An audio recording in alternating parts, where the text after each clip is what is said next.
Hey everybody, this is Marcel with IrnieracingNews. I want to read a comment that came on the Ebus crash video. So here's the intro of my video. News in British Columbia. That's the passenger bus rollover on Highway 97C in the BC interior yesterday. Okay, so let's check out this comment. It's kind of some relevant knowledge here from a bus driver. Here we go, LG, 5 hours ago. How devastating for all involved, and especially for families who have lost loved ones. As a 35-year professional motorcoach operator, I have to say that I'm not all that surprised to see that this happened. Last year, I rode the e-bus over that route between Kelowna and Vancouver. It just happened that was the time the highways all got washed out. We were caught between slides for 4 nights. The driver had started his day in Vancouver earlier this morning. Due to the events that took place, the driver ended up well exceeding his HOS, hours of service. Despite this, the company instructed him to carry on. Once a point of safety is reached, DOD regulations, 14 hours combined on duty plus driving plus proper rest at prescribed intervals, are absolutely strict on not going beyond these limitations or traveling any further. During the trip, I got to chat with a driver and then another one who also got stranded in the same location. Neither had a lot of motorcoach highway driving experience. Learning this only confirmed my initial apprehensions about traveling with this company, Ebus. They pay low wages and unfortunately often do not attract the most competent drivers. Another factor is that they terminated any of their drivers who would not comply with the mandatory Trudeau vaccine mandate. They were already scrambling to find drivers to fill seats. How much more after implementing this? I would never ride Ebus or any other intercity company's bus again. They can say that they put their drivers through stringent training. However, that training is pretty minimal. The boxes may be ticked off, but the reality is the standard for which drivers are hired and then put out on highways is nowhere near what they used to be. Yeah, so there you have it, guys. Some inside knowledge, some insight from a 35-year driver who specifically talked to a bus driver in a similar situation, over driving. We've heard this for truck drivers, for many jobs where there's dangers, there's limitations, because we all know how tired we get. And when you're working for a company, you can't just pull over and stop. They need to be switching drivers, like in Merritt. The bus comes to Merritt, a new driver gets on from Merritt, takes it to Vancouver, comes back, they switch back in Merritt, etc., to not exceed their allotment. So this is Marcel Irnie Racing News, guys. Just keeping you guys informed. Thanks for commenting as well.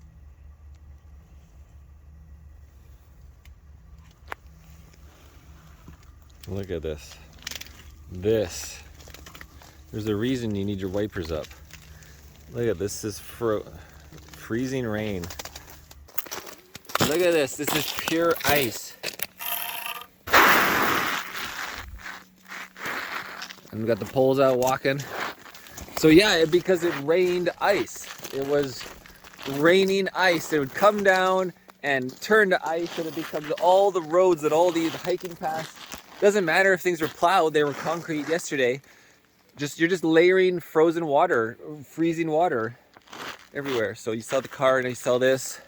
Tragic news on the highway between Kelowna and Merritt. There was a bus that went over just on Christmas Eve last night. 56 people went to the hospital.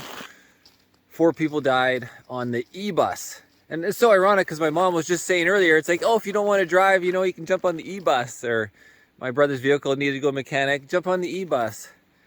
And then just the exact same day that I was thought about, even told Dr. G about, hey, you can jump on the e-bus. I even told her that after you told it me. I'm like, oh yeah. And then, yeah, 4 people dead on the e-bus on the highway. And I drove by just 2 hours earlier.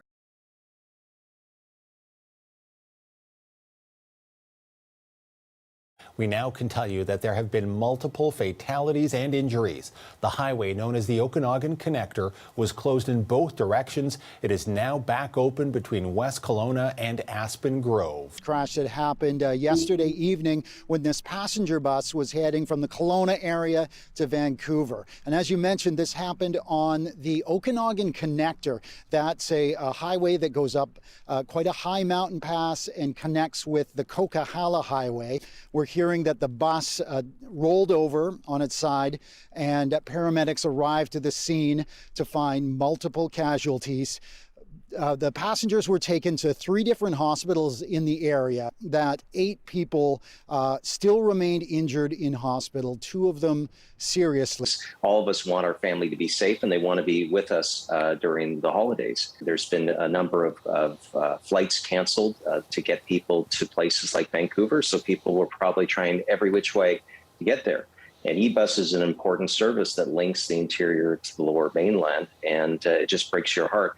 I drive that road very, very often as Member of Parliament to make it to places like Merritt and Logan Lake. And I will tell you that the conditions can change very suddenly. Everything from fog suddenly coming across the road for certain parts to wind and snow drifts that will appear. It's very well maintained, but again,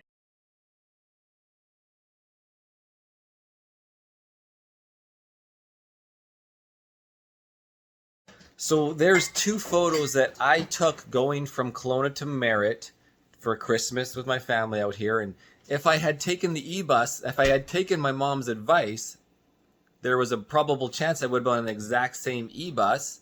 It was around the 6 o'clock one, I believe. Of course, you know, but I drove in the day knowing I was going to drive the truck camper. I have studs on the dually and, you know, and driving experience. So I was... And I even phoned my brother, like he drove before me, and I asked him what the conditions were like. And he said on the way down to Merritt, it goes from snowy roads up high to freezing rain. And so he told me that right when I was leaving Kelowna. And I'm like, all right, you know, just got to take it slow. And I have studs. It makes a difference on the ice. Just don't get your speed up too much, right? Keep it manageable, like 80K most of the trip instead of 110 or 120, which is the speed limit. And that's where the bus apparently crashed, rolled on its side, was getting closer to Merritt at Loon Lake, the Loon Lake exit, which is a rest stop. And so, you know, it's just happy we made it. But unfortunately, for some people, it's ruined not just Christmas, but a life, multiple lives. Something to add is about the road maintenance aspect of it. So near Kelowna, I'm not sure on the contract, but a company called AIM. So they took over with the lowest bidder to do infrastructure maintenance for the Kelowna. When the plows and everything used to be run by the provincial government and owned. So it's just, this is another government dropping the ball and giving, you know, the parks and etc. maintenance done by private companies who any private company's biggest incentive is to maximize profits. It's just like the city bus in Kelowna. I don't know if you know, but Kelowna's city buses are now owned and run by a private company. The Kelowna Transit, owned by the city, sold it off to get instant bonus money for them, profits for long-term loss for the city, the Kelowna residents, and for the whole poor quality of the future services. And so in terms of the quality of plowing on the highway, that could be something for debate and for research. I have one person who spoke out about the plowing from Penticton to Kelowna on this subject, and how last night there was still only one lane each way. Why are the plows not keep going back and forth to clear the road more than one lane so people can make safe passes? And so again, here's a photo of it.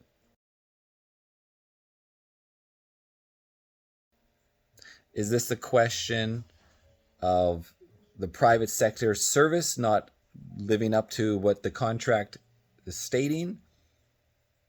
Or is this just road conditions and they didn't have time to get back, you know, based on all the other variables?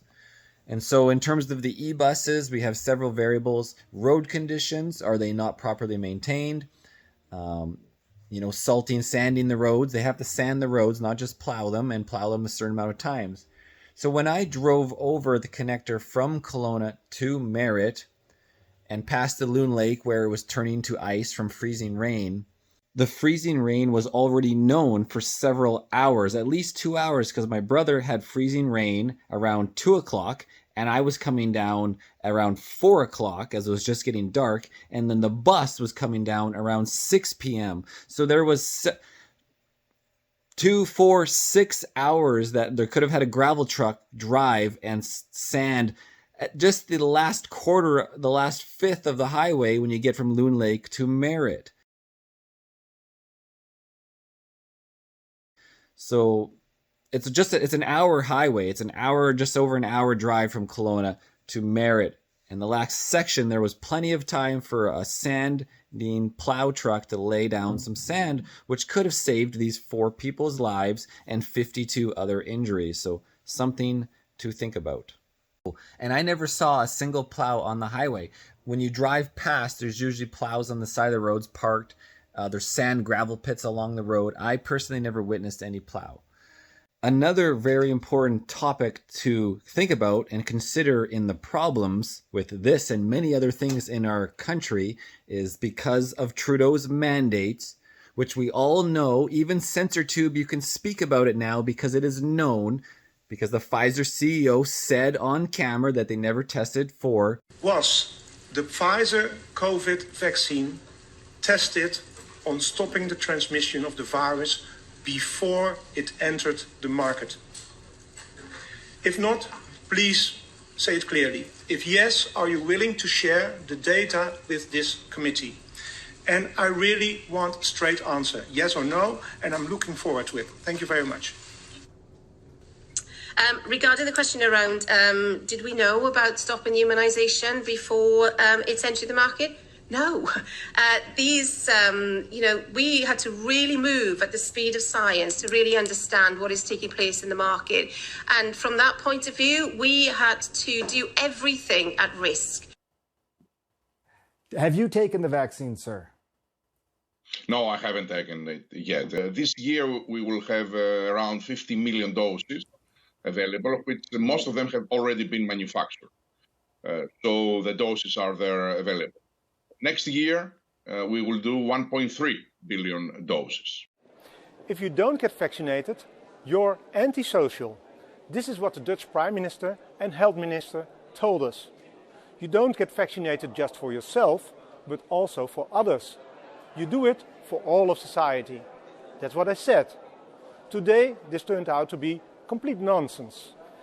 In a COVID hearing in the European Parliament, one of the Pfizer directors just admitted to me, at the time of introduction, the vaccine had never been tested on stopping the transmission of the virus. This removes the entire legal basis for the COVID passport. The COVID passport that led to massive institutional discrimination as people lost access to essential parts of society.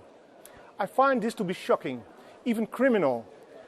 So anyways, these mandates, why are these private companies, eBus, why are you mandating something with no logic, no science behind it, that people have to be jabbed so they can drive your buses? And so how many, I would like to know, if eBus is watching, how many employees were fired because they did not give in to your tyrannical mandate, which is all based on it being transmitted by people who aren't V'd, because the people that had the V's are fully transmissionable. So again, lack of drivers driving more than they should, possibly, we don't know. But these are things that need to be investigated. And so who's investigating this? Something that comes to my mind is like, I'm pretty sure there is lap belts on all these buses. So obviously nobody's wearing the seat belts. And so is that something that would help in a situation when you roll onto your side, you would stay in your seat as long as the seats stay into the base of the frame where they're bolted onto? So there's another variable as well. As the comment mentioned, is how fast are these buses going? Are they trying to make time schedules? What are the pressures by the bosses? And what is the pay? What is the training? What are the skill sets? So anyways, guys, news for thought. Irnie Racing News.